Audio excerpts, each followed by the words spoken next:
আমি নিজে একজন অপরাধী হয়ে অপর কাউকে বলতে পারি তুমি এটা অন্যায় কাজ করছো, তার জন্য তোমার এই শাস্তি হতে পারে?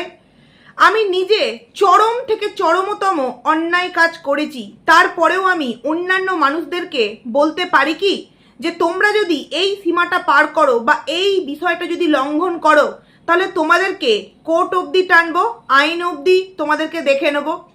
আইন, আদালত, কোর্ট এত সহজ না, মুখে বললেই সেটাকে অ্যাপ্লাই করে দেওয়া যায়। তুমি যেটা সোশ্যাল মিডিয়ায় দেখাচ্ছ সেটা নিয়েই কিন্তু মানুষের কিছু বক্তব্য, আর যারা তোমাকে বলছে তারা কিন্তু তোমার ভিউয়ার, তোমাদের ভিডিও দেখে তাদের যেটা মনে হয়েছে সেটা নিয়ে বলেছে। কিন্তু তুমি যে বড় বড় আঙুল উঁচিয়ে মানুষের সামনে কথা বলছো, যদি এইবার আমার সন্তান এবং আমার স্ত্রীকে নিয়ে কিছু বলা হয় তাহলে কোর্ট অবধি সবাইকে টানবে।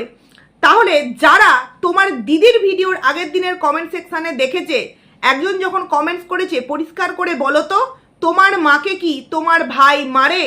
তোমার দিদি সেখানে একদম সুন্দরভাবে অ্যান্সার দিয়েছে হ্যাঁ মারে।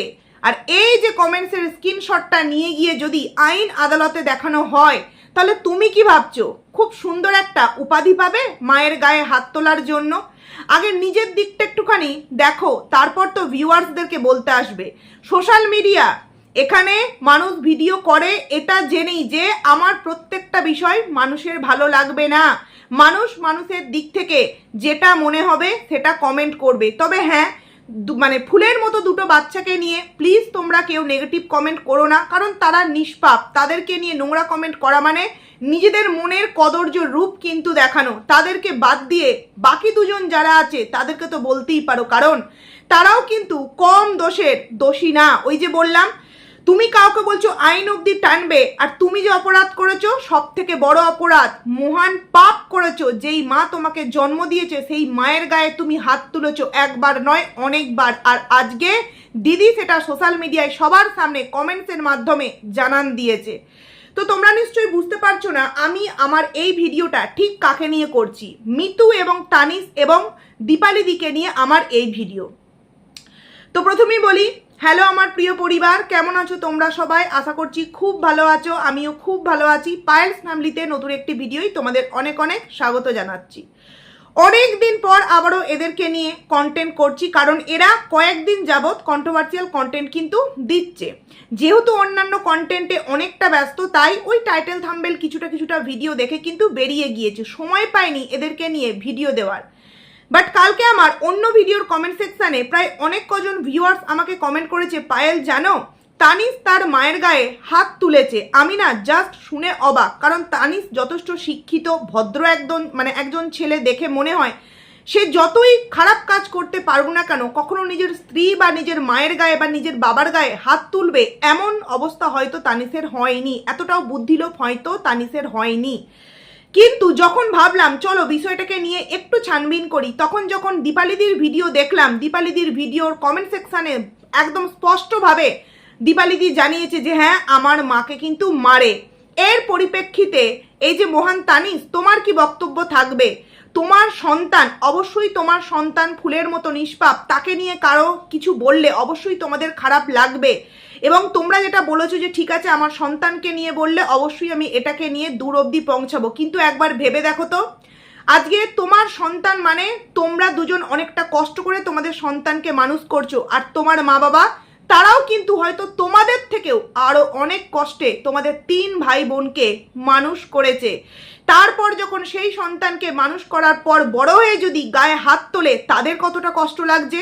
আজকে যেই সন্তানদেরকে তুমি মানুষ করছো তাদের নিয়ে কেউ নোংরা কথা বললে তোমার কষ্ট লাগছে, কষ্ট লাগাটাই স্বাভাবিক।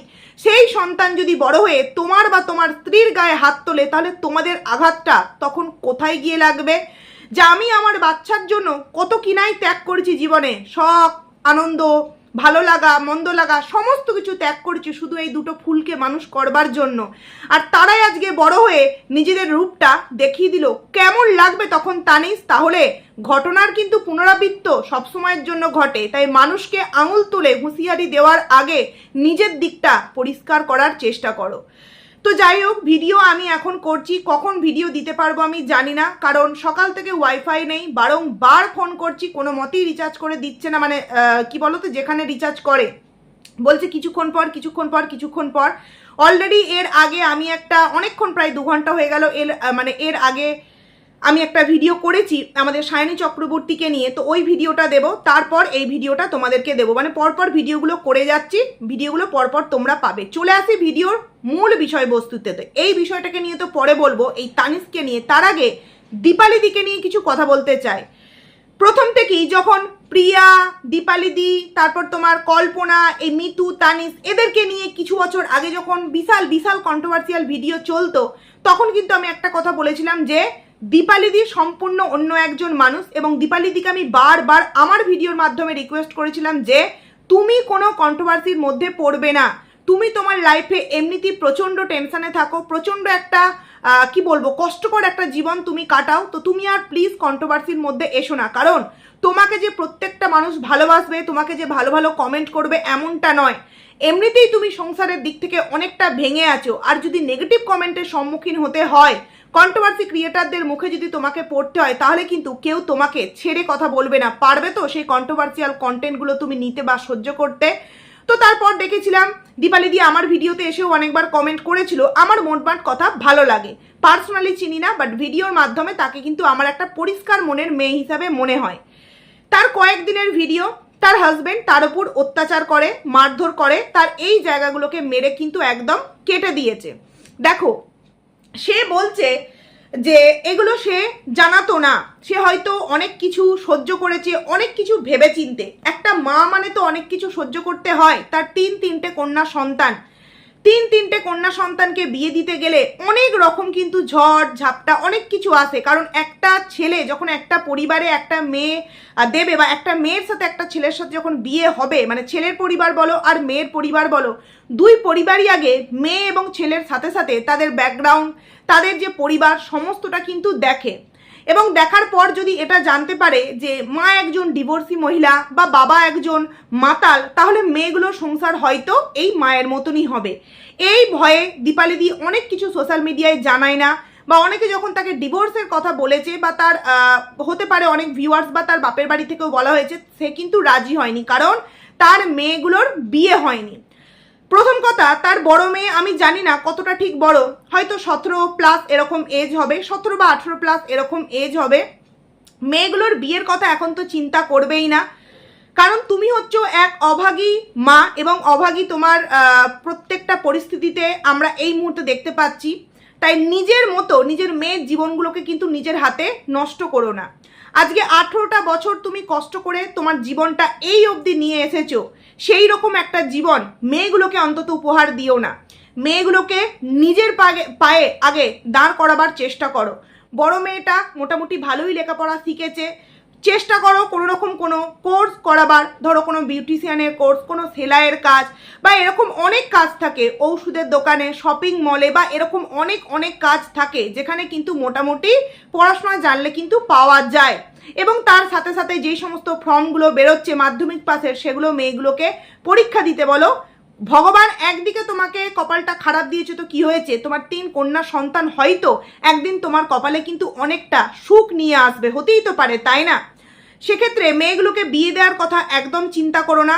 তুমি যদি অল্প বয়সে বিয়ে দিয়ে দাও, কোনো দিক না দেখে, না ভাবনা চিন্তা করে, মেয়েগুলোও যদি তোমার মতো পরিস্থিতিতে পড়ে, তখন তুমি নিজেই নিজেকে সামলাতে পারছো না, তুমি নিজেই বাড়ি থেকে বেরিয়ে যেতে চাইছো, তখন মেয়েগুলোর আস্থানা ঠিক কোনটা হবে? তোমার বাড়ি? একদমই তো সম্ভব নয়, তাই না?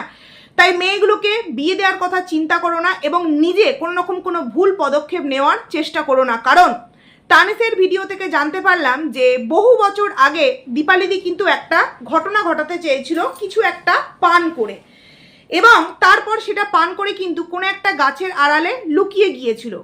সেই অবস্থায় কিন্তু তার হাজবেন্ড তাকে মানে খুঁজে বের করে যথারীতি ডক্টরের কাছে নিয়ে যায় এবং চিকিৎসা করে। যদিও তার স্বামীর জন্যই কিন্তু সেই পরিস্থিতিটাই সে যেতে বাধ্য হয়েছিল, কারণ তার উপর মারধর, সমস্ত টাইম মদ্যপান করে তার উপর অত্যাচার, সংসারের জিনিসপত্র ভেঙে দেওয়া। এটা তো একদম ধ্রুব সত্য কথা। যেই বাড়ির পুরুষ এইরকম একটা নেশাগ্রস্ত মানুষ হয়, সেই পরিবারটা একটা প্রতি মুহূর্তে নরকীয় যন্ত্রণায় কিন্তু জ্বলে, এবং সে নিজে থেকে নিজেকে চেঞ্জ করতে যতদিন না পারবে, আমার মনে হয় না কেউ পারবে। তবে হ্যাঁ, চেষ্টার তো কোনো শেষ নেই, তাই না? কখনো কি চেষ্টা করেছো তাকে ডক্টরের কাছে নিয়ে যাওয়া, নেশা মুক্তি কেন্দ্রে নিয়ে যাওয়া, বা আদার্স বিষয়ে অনেক কিছু থাকে, সেগুলো আমি এই মুহূর্তে সোশ্যাল মিডিয়ায় বলছি না। তুমি যেহেতু এই বিষয়টার সাথে ভুক্তভোগী, আশা করছি চেষ্টা করলে তুমি জানতে পারবে বা কোন উপায়ে গেলে তুমি একটু হলেও সলিউশন পাবে। পুরোপুরি হয়তো কখনোই কিছু ত্যাগ করা যায় না, কিন্তু কিছুটা হলেও তুমি রিলিফ পাবে, সেই চেষ্টাটা কিন্তু তুমি করলেই করতে পারো। তুমি আজকে ভাবছো হয়তো, বা তুমি তোমার ভিডিওতে অনেক সময় এই কথাটা বলো যে বাড়ি ছেড়ে চলে যাবে। আজকে বাড়ি ছেড়ে বেরিয়ে গেলে, কারণ এর আগে একবার শুনেছিলাম বাড়ি ছেড়ে তুমি চলে গিয়েছিলে, তারপর তুমি বোনের বাড়ি হয়তো ছিলে, বোনের বাড়ি থেকে তানিশ তোমাকে নিয়ে গিয়েছিল, সে কলকাতায় কাজে যাবে, তো বউ একা বাড়িতে থাকবে, মানে মিতু, তো সেখানেই তোমাকে যেতে বলেছিল। দেখো, বাড়ি থেকে বেরিয়ে যাওয়া কোনো সলিউশন নয়। মানুষ কিন্তু বাড়ি থেকে তখনই বেরোয় যখন তার মাথার ওপরে আরও একটি স্থায়ী ছাদ থাকে। তোমার তো কোনো স্থায়ী ছাদই নেই। আজকে তোমরা দুই ভাই বোন দূরে আছো, শুধুমাত্র ভিডিও টু ভিডিওর কন্টেন্ট এবং কমেন্ট সেকশন দেখে তোমরা যেভাবে দুজন দুজনাকে নিয়ে বলতে আরম্ভ করেছো, এতটাই ঝগড়া করছো, মানে এটাকে তো ঝগড়াই বলা চলে, তাই না? তাহলে তোমরা যখন সামনাসামনি আসবে, কতটা তোমরা দক্ষযোগ্য বাঁধাবে? যদিও বা এক্ষেত্রে আমি বলবো দীপালিদি খুব সফটলিভাবে প্রত্যেকটা কথার অ্যান্সার দিয়েছে, এবং যেটা সে তার নিজের জীবনের সাথে ঘটেছে সেটাই কিন্তু প্রতিটা মুহূর্তে তুলে ধরেছে। কিন্তু কোথাও না কোথাও তানিশের বলা কথা, তানিশের যে একটা উগ্র রূপ, বা তানিশের এই যে কমেন্টসের রিপ্লাই দেওয়া যে হ্যাঁ আমাকে তো ফোন করে বলেনি, তাহলে আমি কি করতে যাব। দেখো, সবসময় কিন্তু ওই ইগো ধরে থাকলে হয় না। ওটা তোমার নিজের দিদি, তোমরা এক মায়ের তিন ভাই বোন। আজকে দিদির বিপদের দিনে ভাই ছুটে যাবে, ভাইয়ের বিপদের দিনে দিদি ছুটে যাবে, এটাই তো বাস্তব। কে আমাকে ফোন করলো, কে আমাকে ফোন করলো না, এগুলো তো আত্মীয় স্বজনের মধ্যে হয়, তাই না? ওই রিলেটিভ করলো, ওই রিলেটিভ ফোন করলো না, এগুলো আত্মীয় স্বজনের মধ্যে হয়। নিজের রক্তের সম্পর্কের মধ্যে কিন্তু এই ইগোগুলো ধরে রাখলে চলে না। যে যার খারাপ পরিস্থিতিতে অপর দিকের মানুষের শুধুমাত্র জানা, এতটুকুনি ব্যাস এনাফ। জানতে পারলাম মানে আমি সেখানে ছুটে যাব, কিছু করি না করি তার পাশে গিয়ে তাকে বলবো আমি আছি, তুই এত ভেঙে পড়িস না, তুই স্ট্রং হ, মেয়েগুলোর জন্য অন্তত তুই নিজেকে স্ট্রং কর। হ্যাঁ, তানিশ যে যায়নি, বা তানিশ যে কিছু হেল্প করেনি, বা তানিশ যে কোনো রকম কোনো দিক থেকে জামাইবাবুকে সংশোধন করার চেষ্টা করেনি, এমন কিন্তু নয়। যেটা দীপালি বলেছে যে ভাই অনেক কিছু চেষ্টা করেছে, ভাই অনেক কিছু বোঝাবার চেষ্টা করেছে, কিন্তু তারপরেও যে শুধরাবার নয় তাকে কি করে আমি শুধরাবো? প্রথম কথা, যেই মানুষটা 18 বছরে চেঞ্জ হয়নি, তুমি তাকে আর জীবনেও শুধরাতে পারবে না। আমার যেটা মনে হয় যে তুমি এত দিনে যেই মানুষটাকে শুধরাতে পারোনি, আর তাকে তুমি শুধরাতে পারবে বলে মনে হয় না। এই লাইফটা তোমাকে সারাটা জীবন হয়তো বয়ে নিয়ে যেতে হবে, কিন্তু সুখের লাইফ তোমার তখনই আসবে যখন তুমি তোমার মেয়েগুলোকে যে কোনো না যে কোনো একটা কাজে যুক্ত করতে পারবে। না, ছোট মেয়ে তো এখন ছোট, খুবই পড়াশোনার মধ্যে আছে, তাকে তো কোনো প্রশ্নই আসছে না কাজের মধ্যে জয়েন করানো। মেজো মেয়ে মোটামুটি পড়ছে, সে এখন পড়ুক, বাট বড় মেয়েকে চেষ্টা করলে তুমি একটা কাজে দিতে পারো। তাহলে কি হবে, সে বাইরে বেরোলে অনেকটা স্ট্রং হবে, 5টা মানুষের সাথে মিশবে, সে জানতে পারবে বাবার এই অন্যায় কাজগুলো ঠিক কোন জায়গা অবধি নিয়ে গেলে বাবা একটু ভয় পায়, এবং সে কিছু রোজগার করলে তোমার যে পরিবারের এই যে আর্থিক একটা টানাটান, এটাতে তুমি অনেকটা সাহায্য পাবে বড় মেয়ের ইনকাম থেকে। এই যে তানিশ একটা কথা বললো, বা তানিশের কমেন্ট সেকশনে অনেকে কমেন্ট করেছে ভাগ্নিগুলোও তো বড়, ভাগ্নিগুলো কেন কোনো স্টেপ নেয় না? দেখো, হয়তো তারা সোশ্যাল মিডিয়ায় আছে, তার মা ভিডিও করছে, তারা ইনস্টাগ্রামে রিল করে, তার মানে এই নয় যে প্রত্যেকটা মেয়েই প্রত্যেকটা দিকে পারদর্শী হবে। তারা সংসারের কাজে প্রত্যেকটা মেয়েই কিন্তু খুব সুন্দর নিপুণ, কারণ ছোট থেকে শিখেছে, মা শিখিয়েছে হাতে ধরে কাজগুলোকে, এবং দেখেছে মা বাবার পরিস্থিতিটা কি। তার মানে এই নয় যে মা বাবা যখন অশান্তি করছে, ঝগড়া করছে, তারা সেই সাহসটা দেখিয়ে মা বাবার সামনে গিয়ে বাবাকে রুখতে পারবে মায়ের বিরুদ্ধে অন্যায় করার জন্য। আর তারা যে চেষ্টা করেনি এমনটা তো নয়, তারা হয়তো চেষ্টাও করেছে, কিন্তু বাবার কাছে তারা একদমই ফিকে পড়ে যায়। বাবা যেভাবে অন্যায় করে, বাবা যেভাবে অত্যাচার করে, মেয়েগুলো হয়তো সেই সময় চাইলেও পারে না বাবাকে থামাতে। আর মা সবসময় ভাবে হয়তো যে আমার যা খুশি, মানে যা ক্ষতি হবার হোক, আমাকে যা কিছু করার করুক, মেয়েদের গায়ে একটা আঁচ পর্যন্ত আসতে দেব না। তাই হয়তো বাবা যখন ওই রকম অবস্থায় মায়ের সাথে অশান্তি করে, তখন মেয়েদেরকে পাশে আসতে বারণ করে, যেরকমটা কিনা আমরা প্রত্যেকে দেখেছি। পরিবারের মধ্যে অশান্তি হলে আমরা কিন্তু আমাদের সন্তানকে আলাদা ঘরে যেতে বলি, এবং সেখানে তাকে আলাদা করে রেখে দিই, যাতে তার কান অবধি সেই কথাগুলো না পৌঁছায়, বা সে দেখতে না পায় যে বাবা মার মধ্যে ঠিক কী পরিস্থিতি তৈরি হয়েছে। কারণ কি, বাবা মার মধ্যে অশান্তি সন্তানদের মধ্যে একবার ঢুকে গেলে বাচ্চাটাও কিন্তু ছোট থেকে অন্যরকম তৈরি হয়, ডিপ্রেশনে চলে যায়, তার মাথার মধ্যে মানে একটা অন্যরকম চিন্তা থাকে যে বাবা মানেই এতটা খারাপ, পুরুষ মানেই এতটা খারাপ, এরকম একটা চিন্তা ভাবনা আসে।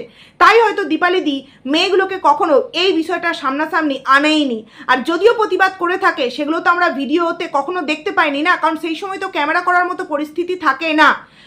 তবে এই যে প্রতিটা মুহূর্তে আমরা শুনতে পাচ্ছি বা জানতে পাচ্ছি যে সে তো আমাকে ফোন করে জানায়নি।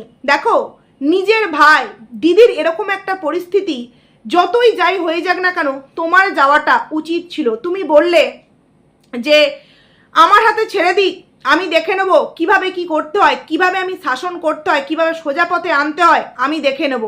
যে আজকে দীপালিদি কিন্তু বলেছে যে আমার বর কিন্তু খারাপ মাতাল, কিন্তু কেউ ধোয়া তুলসী পাতা নয়। এই কথাটার মানে কি, ইনডাইরেক্টলি যে আমার বর খায় এবং সে একজন মাতাল, সে প্রতিনিয়ত ওটাকে অভ্যাসে বানিয়ে ফেলেছে। বাট অপর দিকের মানুষটিও কিন্তু এটা খায়, কিন্তু সেটা তার নেশা না, সেটা মাঝে মধ্যে এনজয় করতে গিয়ে, কোনো হয়তো ফিস্ট করতে গিয়ে সে হয়তো সেটাকে খায়। তার মানে তোমরা দুজনেই কিন্তু একই পথের পথিক, কেউ একজন মাতাল, কেউ কম খাও, তাই তো? কিন্তু তুমি যদি কম খেয়ে থাকো তাহলে কোন হিসাবে সব জ্ঞানে নিজের মায়ের গায়ে হাত তোলো? মানে এতটা অমানবিক তুমি কি করে হতে পারো? আজকে তুমি তোমার সন্তানদের নিয়ে যে কষ্ট পাচ্ছ, তোমার মাও কিন্তু, তোমার বাবাও কিন্তু তোমাদেরকে মানুষ করতে গিয়ে এর থেকে 10 গুণ কষ্ট পেয়েছে। কষ্ট করার পর আজকে তোমাদেরকে মানুষ করেছে, তাহলে সেই মায়ের গায়ে তুমি কি করে হাত তুলতে পারো? মানে আমি না, জাস্ট প্রথমে যখন আমার কমেন্ট সেকশনে কমেন্টটা এসেছে আমি অনেক কটা ভাবার স্টিকার দিয়েছি, কারণ আমি এরকমটা ভাবতেই পারি না, যে তানিসের মতো একজন ছেলে তার মায়ের গায়ে হাত দেবে। দেখো, প্রত্যেকটা সংসারে অশান্তি ঝগড়া হয়, হাতাখুন্তি থাকতে গেলে অশান্তি হয়, আমাদের হয় না? এই তোমাদের মতো ভিউয়ার্সদের ঘরে অশান্তি হয় না? হয়। কিন্তু তার মানে এটা নয় যে বয়স্ক বাবা মার গায়ে বা স্ত্রীর গায়ে হাত তোলা, যারা এই যে হাত তুলে নিজেদের পৌরসত্ব দেখাতে চায় তারা আসলেই কিন্তু কাপুরুষ, তারা পুরুষ হিসাবে কিন্তু মনেই করা হয় না তাদেরকে। কারণ মারধর কোনো কিছুর সলিউশন হতে পারে না। যদি প্রবলেম তৈরি হয়ে থাকে, সমস্যার কোনো না কোনো একটা দিক কিন্তু থাকবে, তার মানে এই নয় গায়ে হাত তুলতে হবে। আর এই কথা নিয়ে কেন এতটা গুরুত্ব দিয়ে বলতে পারছি, যেহেতু দীপালিদি তার কমেন্টসের মাধ্যমে সুন্দর করে ভিউয়ার্সদেরকে জানিয়ে দিয়েছে যে হ্যাঁ, তার মায়ের গায়ে হাত তোলা হয়। আজকে দীপালিদি যদি বাড়ি থেকে বেরিয়ে যায়, তার বাপের বাড়ির জোর আছে, 2 দিন 3 দিন থাকবে। তারপর যখন 1 মাস 2 মাস 1 বছর যাবে, 3 ভাগ্নি এবং দিদি 4 জন পারবে এই তানিস তাদেরকে সুন্দরভাবে না হোক মোটামুটি ভাবে দেখভাল করতে পারবে না? তানিসের পক্ষে সম্ভব নয়। কারণ তানিসও যে খুব একটা বিলাসবহুল জীবন কাটায় এমনটা নয়। যদি বিলাসবহুল জীবন কাটাতো তাহলে মিতুর অবস্থা কিন্তু এরকমটা হতো না। তো সেক্ষেত্রে আমি বলবো, দেখো অনেকেই তোমরা বলবে যে মিতুর লাগানি ভাঙানিতে তানিস এরকমটা করছে। আমার মনে হয় একজন স্ট্রং পুরুষ নিজস্ব বুদ্ধি দিয়ে সমস্তটা বিচার বিশ্লেষণ করে। মিতুর আমি এখানে কোনো দোষ দেবো না। হ্যাঁ, মিতু যখন কোনো কিছু ভিডিওতে বলে সেগুলো নিয়ে অবশ্যই মিতুকে নিয়ে বলা যায়, বাট যেটা তানিস নিজের মুখে বলছে সেটা মিতু যতই তাকে শিখিয়ে দিক, তানিস তো একটা যথেষ্ট মানে ভালো একজন ছেলে, বড় ছেলে, তাহলে সে নিশ্চয়ই নিজস্ব বোধ বুদ্ধি সজ্ঞানী কথাগুলো বলছে যে আমি সোশ্যাল মিডিয়ায় কি বলছি বা কি এই মুহূর্তে আমার দিদির সাথে পরিস্থিতি হয়েছে, তার জন্য আমার ঠিক কিভাবে কথা বলাটা উচিত, বা আমার পরিবার, আমার মা বাবার সাথে আমার ব্যবহারটা ঠিক কি করা উচিত। না তো বইয়ের গায়ে হাত তোলা উচিত, না তো নিজের মায়ের গায়ে হাত তোলা উচিত। কারোর গায়ে হাত তুলে কখনো কেউ কারোর পৌরসত্ব কিন্তু দেখাতে পারে না। তবে হ্যাঁ, এটা তো একদম ধ্রুব সত্য কথা যে তানিস নিশ্চয়ই মারধর করে, নচেত কেন দীপালিদি এইভাবে সোশ্যাল মিডিয়ায় নিজের ভাই সম্পর্কে এইরকম কথা বলবে? আরও একটা বিষয় যেটা দীপালিদি প্রতিবাদ জানিয়েছে, এবং আমারও মনে হয় একদম ঠিক প্রতিবাদ জানিয়েছে, তানিস বলল যে ওদের পরিবেশটাই ওরকম, ওদের মানে ওই এলাকাটাই নাকি ওরকম। দেখো, হতে পারে হয়তো অধিকাংশ মানুষ এই নেশায় আসক্ত, কিন্তু তার মানে এই নয় প্রত্যেকটা পরিবার যদি নেশাগ্রস্ত হয়েও থাকে তারা তো আর সোশ্যাল মিডিয়ায় এসে নিজেদের পারিবারিক কেচ্ছা কাহিনী এগুলো তুলে ধরতে যাচ্ছে না, তাই না? তাহলে তুমি তোমার দিদিকে বলতে পারো, তুমি তোমার জামাইবাবুকে বলতে পারো, বাট ওই এরিয়া বা ওই এলাকা সম্পর্কে তুমি সোশ্যাল মিডিয়ায় হাজারো মানুষের সামনে বলতে পারো না যে ওই এলাকার প্রত্যেকটা মানুষই এইরকম নেশাগ্রস্ত। কারণ হতেই তো পারে এই তোমার বলাকে, মানে এই বলা কথাকে কেন্দ্র করে দীপালির উপর ওই এলাকা থেকে চাপ সৃষ্টি করা হবে যে তোমার পারিবারিক প্রবলেম, তোমার পারিবারিক ঘটনা ভাইয়ে তুমি বলছো, শুধু গ্রামটার কেন বদনাম করছো? কারণ গ্রামে হয়তো অনেক মানুষ খায়, কিন্তু কিছু সংখ্যক মানুষ আছে যারা কিন্তু ভদ্র পরিবার থেকে বিলং করে, তাদেরকে শুধু শুধু তোমরা কেন এই বিষয়ের মধ্যে টানছো বা এই নোংরামির মধ্যে টানছো? তার মানে তুমি এমন কিছু কথা জানি না কিভাবে তুমি বলে ফেলছো, তোমার দিদিকে কিন্তু তুমি আবারও বিপদে ফেলে দিচ্ছ। আমরা কিন্তু প্রত্যেকেই জানি যে মেয়েদের বাবার বাড়ির সম্পত্তির ওপর কিন্তু একটা অধিকার থাকে। কেন কথাটা বলছি? কারণ এটা নিয়ে দেখলাম অনেকেই কমেন্টস করেছে। অধিকার কিন্তু তখনই ফলানো যায় যখন সম্পত্তির পরিমাণটা বেশ অনেকটা হয়। মানে ও কেন একা ভোগ করবে, আমিও কিছুটা তাতে সাথ দেব।